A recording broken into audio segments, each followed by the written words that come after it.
नमस्कार दोस्तों, मेरा नाम है रवीना वासने और मैं अपने चैनल रवीना स्मार्ट स्टडी में आप सभी का स्वागत करती हूँ।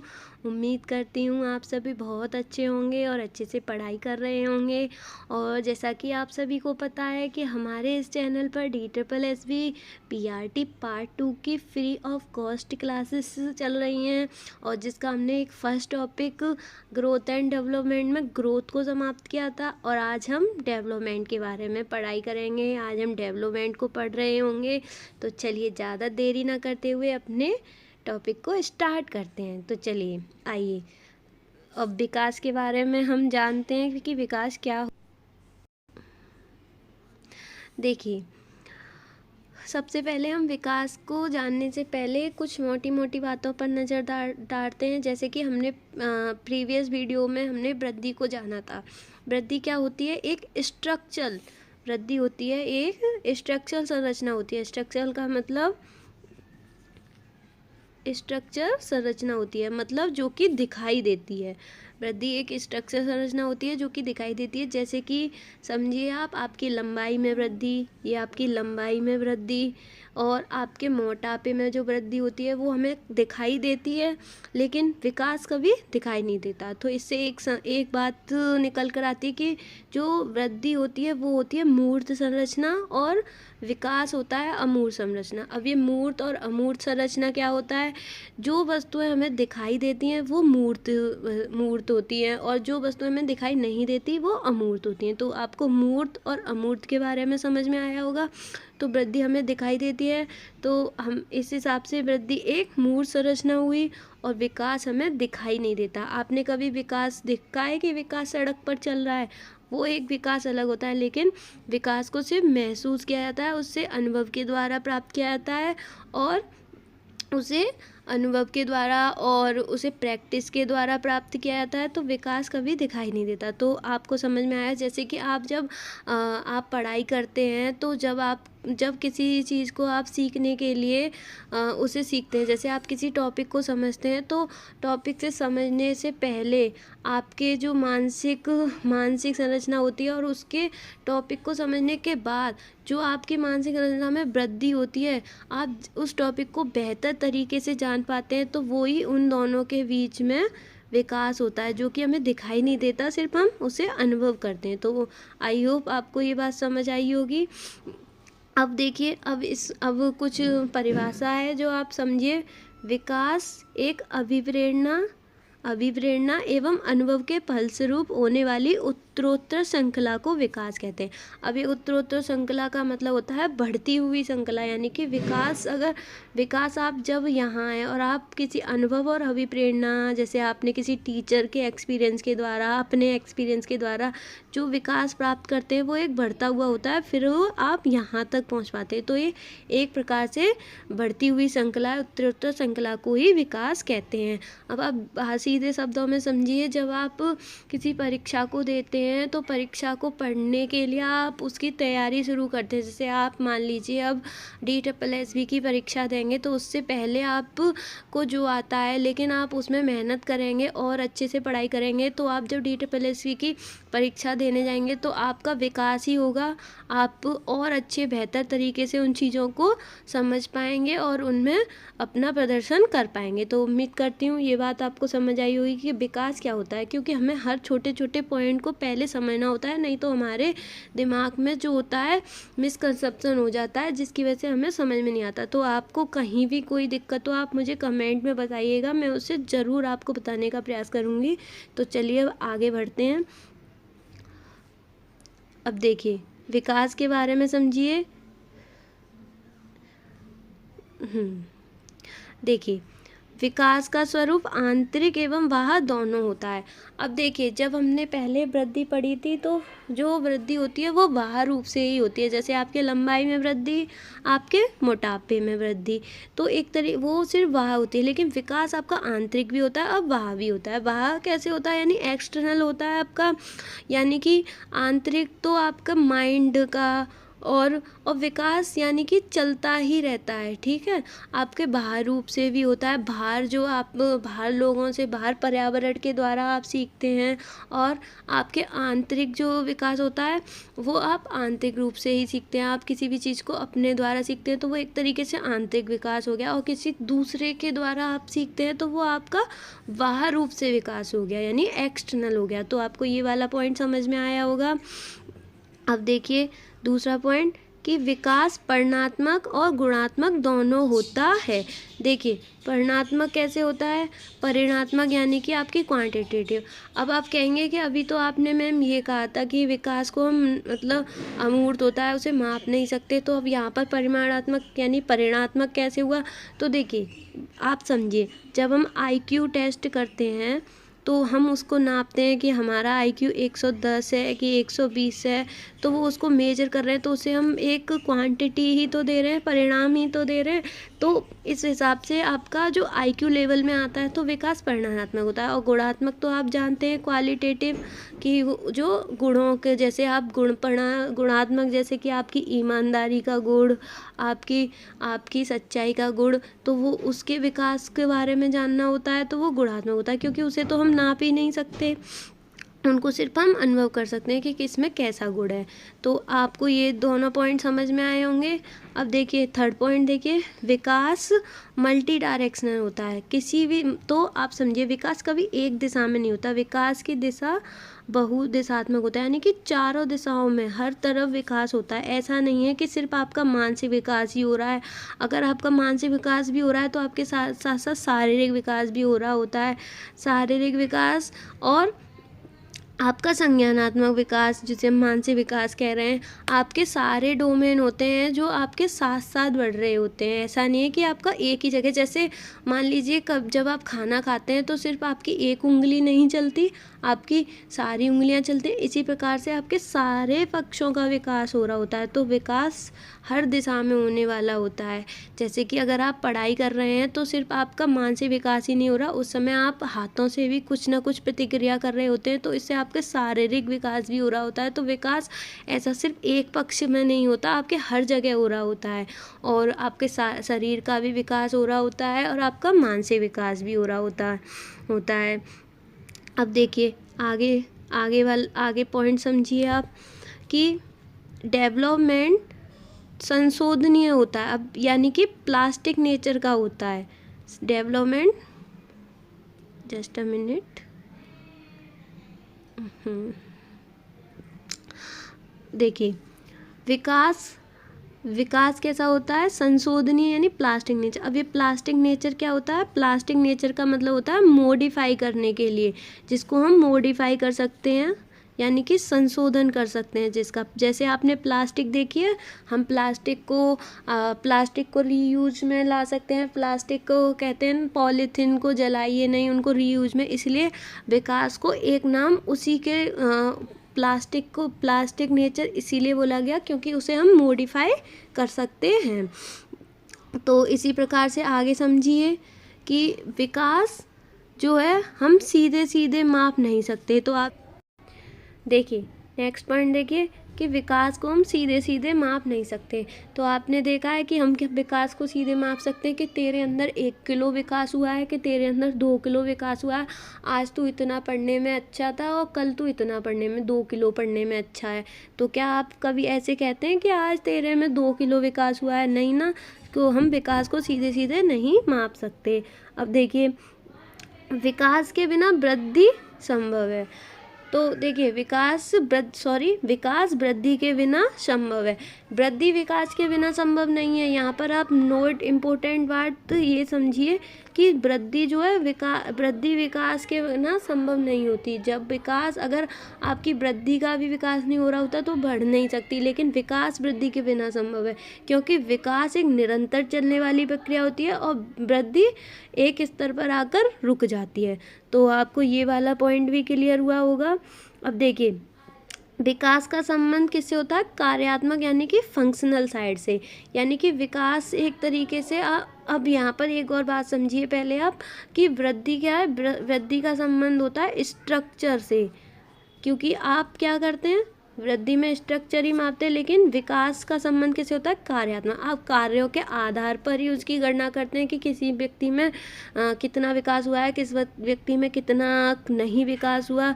तो आप उसके कार्यों के आधार पर यानी कार्यात्मक पक्ष के आधार पर ही विकास की गणना करते हैं। तो विकास का संबंध किससे होता है? कार्यात्मक पक्ष से। तो आपको ये सारे पॉइंट समझ में आए होंगे। अब चलिए आगे बढ़ते हैं नेक्स्ट पॉइंट की ओर। देखिए अब विकास के बारे में कुछ और बातें समझिए कि विकास जो होता है ग्रॉस मोटर स्किल से फाइन मोटर स्किल की तरफ बढ़ता है। अब देखिए ग्रॉस मोटर स्किल से कैसे?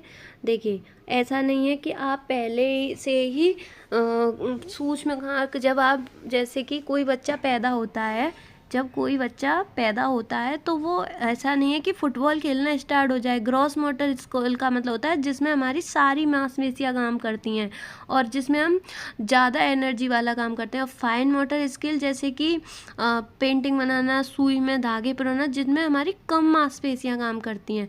तो क्या बच्चा, कभी आपने देखा है कि बच्चा बहुत ही सूक्ष्म कार्य कर रहा है, जैसे सुई में धागे पिरो रहा है, जिसमें नहीं, बच्चा खाना भी खाएगा तो वो चम्मच को पूरे हाथों से पकड़ता है। आपने कभी भी नोटिस किया होगा कि बच्चा खाना खाने के टाइम भी, जब छोटा बच्चा होता है तो वो आधे से ज़्यादा खाना तो फैला देता है और उस चम्मच को वो बहुत ही अलग टाइप से पकड़ता है। वो अपने पूरे हाथ से ही उस चम्मच को पकड़ता है। आपके घर में बच्चे हों तो देखिए, और हम दो उंगलियों से ही, यानी एक अंगूठे से और एक उंगली से ही अपनी चम्मच को पकड़ के खाना खा लेते हैं। क्योंकि बच्चे पहले, यानी किसी भी बच्चे का नहीं, किसी भी प्रजाति का विकास पहले ग्रॉस मोटर स्किल से होता है, यानी कि जिसमें ज़्यादा मांसपेशियां काम करती हैं, और सिर्फ फाइन मोटर स्किल की तरफ होता है। तो आपको ये पॉइंट भी समझ में आया होगा। यहाँ पे मैंने लिख भी रखा है आपकी सुविधा के लिए कि बच्चे सबसे पहले ग्रॉस मोटर स्किल शुरू करते हैं और फिर फाइन मोटर स्किल, जो कि फाइन मोटर स्किल से होता है बच्चों का विकास, जो कि मैं अभी आपको बता चुकी थी। अब देखिए, अब नेक्स्ट पॉइंट देखिए, विकास क्या होता है? संपूर्ण संगठन पक्षों में संपूर्ण संगठन पक्षों में परिवर्तन है। यानी कि इसका मतलब है कि विकास का जो होता है आपका हर जगह परिवर्तन होता है। अगर आप अच्छे से मेहनत कर रहे होते हैं तो विकास हर जगह हो रहा होता है, चाहे आप शरीर का भी देख लीजिए, चाहे आप किसी कार्य के लिए, तो हर जगह होने वाला, मतलब इसमें सीधे सीधे साफ है कि विकास में परिवर्तन हो सकता है। यानी कि आपके अनुभवों, एक्सपीरियंस और मेहनत से आप विकास में परिवर्तन कर सकते हैं, चाहे आप शारीरिक विकास की बात कर लें, चाहे आप संज्ञानात्मक विकास की बात कर लें। ठीक है, अब देखिए नेक्स्ट पॉइंट कि विकास के अंतर्गत होने वाले परिवर्तन संचालित होते हैं। तो यानी कि जो विकास के अंदर परिवर्तन होते हैं वो किससे? मोटर स्किल से संचालित होते हैं। आप जानते हैं हमारे अंदर कोई ना कोई स्किल होती है, उसी से हम विकास होता है। जब हमारे अंदर कोई स्किल नहीं होगी तो हम यानी कि जिस हमारी जो स्किल होती है हम उसी में विकास करते हैं। जैसे मान लीजिए मुझे पढ़ाने की स्किल है तो मैं इसमें और अच्छा विकास करूँगी। तो बस ये वाला पॉइंट आपको यही कह रहा है, जिसमें स्किल होती है उसी में विकास होता है। ठीक है, तो चलिए आगे समझते हैं। अब आगे देखिए,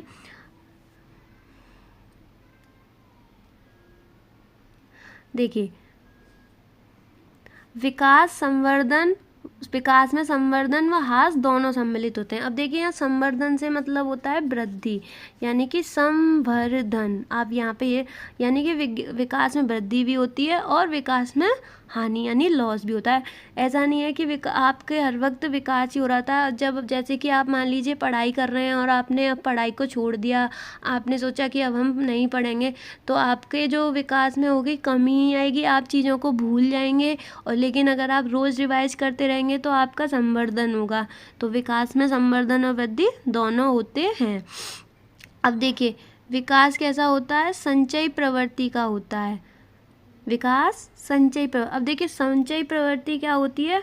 यानी कि विकास कभी ऐसा नहीं है कि ऐसे सीधा ही बढ़ता रहे, नहीं, विकास हमेशा स्टेप बाय स्टेप बढ़ता है। जैसे आप सीढ़ी चढ़ते हैं, मान लीजिए इस टाइप से, यानी कि पहले बढ़ता है, फिर समान होता है, यानी कि वहीं स्तर पर रुकता है। जैसे कि आप समझिए कि आपने मान लीजिए आपने अपना बीएड या बीटीसी कोई कोर्स किया, तो जब आपने पढ़ाई स्टार्ट की तब आपका इस टाइप से विकास हो रहा था, लेकिन जब आपने वो पूरी किताब समझ ली, पढ़ ली, तो आपका विकास रुक गया।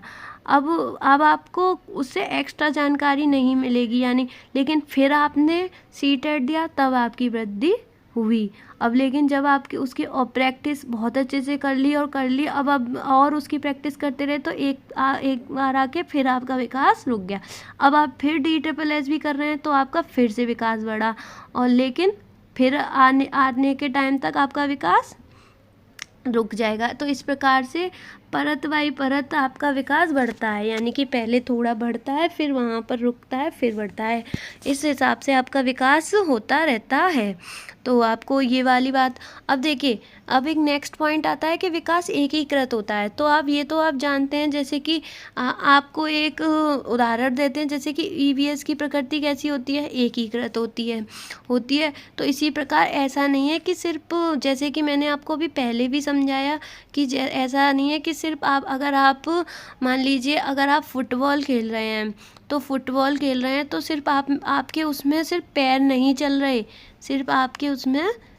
रहे, उसमें आपके हाथ भी चल रहे होते हैं, और उसमें आपकी पूरी बॉडी चल रही होती है। इसी हिसाब से अगर आप पढ़ाई कर रहे हैं, तो आपका सिर्फ दिमाग ही नहीं चल रहा होता, उसमें आपके हाथ पैर भी चल रहे होते हैं। यानी कि विकास में सिर्फ ऐसा नहीं है कि अगर आपका मानसिक विकास हो रहा है तो उस समय सिर्फ मानसिक ही हो रहा है, नहीं, उस समय आपका शारीरिक विकास भी हो रहा होता है। और अगर आपका शारीरिक विकास ही हो रहा है तो उस समय शारीरिक ही होगा, नहीं, आपका उस समय भी मानसिक विकास हो रहा होता है। यानी विकास की प्रकृति एकीकृत होती है। तो आपको ये बातें भी समझ में आई होगी। और देखिए, नेक्स्ट है कि विकास के अपने खतरे होते हैं। अब देखिए, आपको तो पता ही है, जैसे किशोरावस्था में जब आपका विकास हो रहा होता है, आपका शारीरिक विकास हो रहा होता है, अंदर आपके आंतरिक चेंज आ रहे होते हैं, और आपकी जो भावनाएं होती हैं उस समय आपकी प्रबल होती हैं, आप अपोजिट लिंग की तरफ आकर्षित हो रहे होते हैं, तो उस समय आपका विकास एक तरीके से खतरे में होता है। तो विकास के अपने खतरे होते हैं। तो आपको ये बातें कुछ समझ में आई होगी कि मैं आपको क्या बताना चाह रही हूँ। तो विकास के ऐसा नहीं है, विकास हमेशा अच्छा ही होता है। अगर आप किसी गलत चीज़ में जा रहे हैं, आप जैसे आपने कोई गलत चीज़ में आप पड़ गए, और तो आपके विकास जो होगा वो गलत जगह होगा, तो आपका विकास कैसे हो गया, खतरे में होते हैं। तो विकास के अपने खतरे होते हैं। अब देखिए, नेक्स्ट देखिए, विकास कैसा होता है, लचीला एवं संशोधन होता है, यानी प्लास्टिक नेचर का होता है, जो मैं आपको अभी बता चुकी थी। ठीक है, तो अभी आपको ये सारी बातें समझ में आई होंगी। अब देखिए, ये देखिए आगे का समझिए कि विकास ऐतिहासिक दशाओं से प्रभावित होता है। देखिए, विकास ऐतिहासिक दशाओं से कैसे, कि आपकी पुरानी हिस्ट्री, अगर आप मान लीजिए आपके फैमिली में सब डाकू हैं, तो ऐसा है कि मोस्ट ऑफ द टाइम ऐसा ही होता है कि जो आने वाली पीढ़ी होती है वो भी उसी टाइप की होती है, यानी उनके बच्चे भी डाकू ही होते हैं, चोर, ऐसा। और अगर आपकी फैमिली अच्छे बैकग्राउंड से आती है तो उनके बच्चे, ऐसा नहीं है मोस्ट सभी, लेकिन लगभग उनके बच्चे भी अच्छे होते हैं। जैसे चोरी करने वाले बच्चे, उनमें भी वही गुण आते हैं ऐतिहासिक, क्योंकि वो अपने माँ बाप को भी उसी हिसाब से देख रहे होते हैं, तो वो ऐतिहासिक दशाओं से भी प्रभावित होता है, तो वो भी चोर बन जाते हैं। तो इस हिसाब से सिर्फ प्रभावित होता है, ऐसा यहाँ पर कन्फर्मली नहीं लिखा गया, लेकिन ये पॉइंट्स आपको बहुत एक एक पॉइंट समझना बहुत ज़रूरी है, क्योंकि DSSS में एक एक पॉइंट से क्वेश्चन आता है। तो एक एक पॉइंट आपको बहुत ही इम्पोर्टेंट तरीके से अपने दिमाग में याद करके रखना पड़ेगा। आप एक भी पॉइंट को मिस नहीं कर सकते कि ये इम्पोर्टेंट नहीं है। पता नहीं रहता DSSS में कि कब क्या पूछ ले, यानी हर एक पॉइंट इम्पोर्टेंट है, और ये सारे पॉइंट NCERT की बुक से ही हैं और NIOS की बुक से हैं, और ये बहुत अच्छे नोट्स हैं आपको, जो बहुत हेल्प करेंगी। तो चलिए अब आगे बढ़ते हैं नेक्स्ट पॉइंट की तरफ।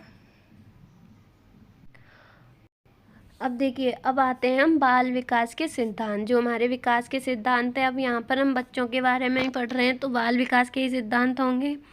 तो चलिए अब हम सिद्धांत सॉरी दोस्तों, मैं माफ़ी चाहती हूँ। मैंने सिद्धांत रिकॉर्ड किए थे, लेकिन सिद्धांत पता नहीं क्यों रिकॉर्ड नहीं हो पाए। तो मैं आपको अब नेक्स्ट वीडियो में बाल विकास के सिद्धांत पढ़ाऊँगी।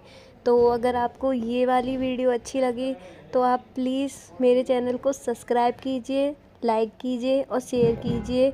और प्लीज़ सब्सक्राइब कीजिए, जिससे कि मुझे भी थोड़ा मोटिवेशन मिले और मैं और अच्छी वीडियो बनाऊँ और सारी वीडियो आपके लिए बनाऊं। क्योंकि अगर आप सब्सक्राइब नहीं करते हैं तो मुझे भी डिमोटिवेशन होता है। मैं आपके लिए इतनी मेहनत कर रही हूँ, तो आप भी ये थोड़ी सी मेहनत कर दीजिए। आप मेरे चैनल को प्लीज़ सब्सक्राइब कर दीजिए। और मैं आपसे फिर से माफ़ी चाहती हूँ। मैंने इसमें बाल विकास के सिद्धांत इस टॉपिक को मैंने इसमें पूरा कंप्लीट किया था, पर पता नहीं जाने ये इसमें रिकॉर्ड ही नहीं हो पाया। लेकिन मुझे फिर ये आपको और देरी से ये वीडियो देनी नहीं थी, तो मैं इसलिए आपको ये आज आपको बाल विकास के तथ्यों तक ही आपको ये पढ़ा रही हूँ। कल मैं आपको बाल विकास के सिद्धांत भी बताऊँगी। तो बस आपको इसी उम्मीद के साथ कि आप मेरे चैनल को सब्सक्राइब करेंगे और लाइक भी करेंगे और शेयर भी करेंगे जिनको इसकी ज़रूरत होगी। तो बस इसी उम्मीद के साथ आपसे विदा लेती हूँ। धन्यवाद। वंदे मातरम।